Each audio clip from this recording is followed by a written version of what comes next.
Welcome back, parents. Reason number three. Number three, why we are so glad we homeschooled our kids, and that is the fact that our kids love to serve others.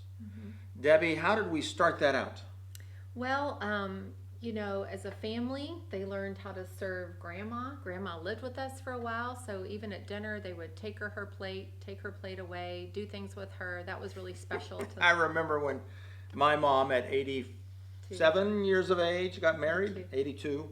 And so this older gentleman came to live with us. His name was Cecil, and Hunter looked and said, "How come he doesn't have to do the dishes?" He was what, 4, 5, 6 years Yeah, old, something like that. he knew we were to serve grandma, but he didn't equate Mr. Cecil with grandma at that time. But anyway, that's funny. So they got this idea. Yeah, but parents, it was a proactive endeavor to get them to love to serve. I remember at one time praying about this, Lord, what can I do to serve? Number one, with your children. You don't just send them off to serve, but you serve in front of them. You serve with them. And the first thing I did with the older two when they were in middle school is I found a place that we could tutor underprivileged children, and we would go every Tuesday, and we were teaching kids how to read. And so it was really special, and you got to kind of have a mentoring relationship with a younger child, like a first grader, third grader, whatever.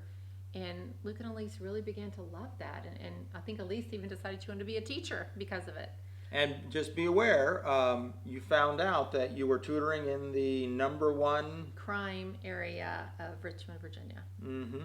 So, but I didn't know it at the time, but the Lord kept us safe, and we had a wonderful, great memories from that experience. Mm-hmm. So then the younger two came along. They were actually, it was about the same time. The middle schoolers were doing that. Like, Lord, what can I do with the other ones? So they were starting a program at church for mothers of preschoolers called MOPS, M-O-P-S, and they needed childcare workers. So, I said, okay, kids, should we teach the 3-year-olds? Okay, Abby and Hunter, would you like to teach 3-year-olds with your mom? Oh, yes, that would be so much fun. So we went every other Thursday, no money involved, pure service. They were so excited to go. They were so excited to love on those kids. And they still have an affinity for children and are great with kids. And I know part of that was serving then. And so much that when they got older. Well, before we jump into there, Yes. we did some you started some co-ops with parents, and you have Luke and Elise. They would be teaching. Oh, yeah. As middle schoolers, they would teach PE to the Yep. elementary kids. And then as Abby and Hunter got older, they got involved in teaching kindergarten to the elementary kids PE. And they had to plan it all. They had to initiate it. They had to remember to bring the equipment. And it was a good leadership training for them as well as serving. So it was exciting. So what are they doing now today as servants in the community?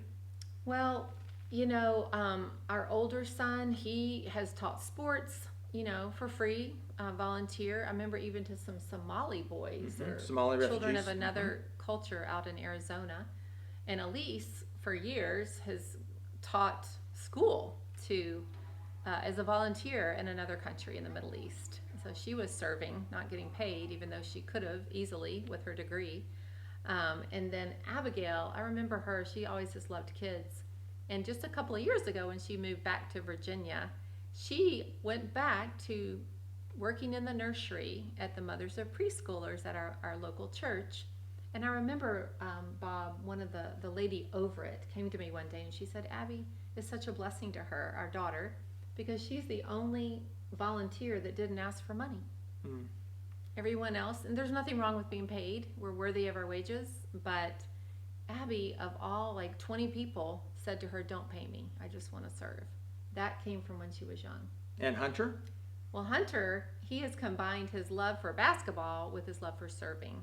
In the past year, 2 years, 2 years. he started serving coaching a middle school, and then last year loved coaching a JV basketball team for homeschoolers in our local city. And he loved it, and the boys loved him. So, and he did, several nights a week. Again, no money, just pure service. I love seeing a servant heart in our kids. So reason number three, our kids are servants as adults. Again, it didn't happen by accident. No. You work through this and train them young. They'll keep going on with that ways. Hope you parents, we want to encourage you, keep doing it. Hang in there. Don't give up when they get older. Just stick it in there. Keep working with them. and hopefully you'll have the great joy that we have as 60-year-olds. One of us older than others. Yes. But yes, seeing your kids serve. Reason number 3.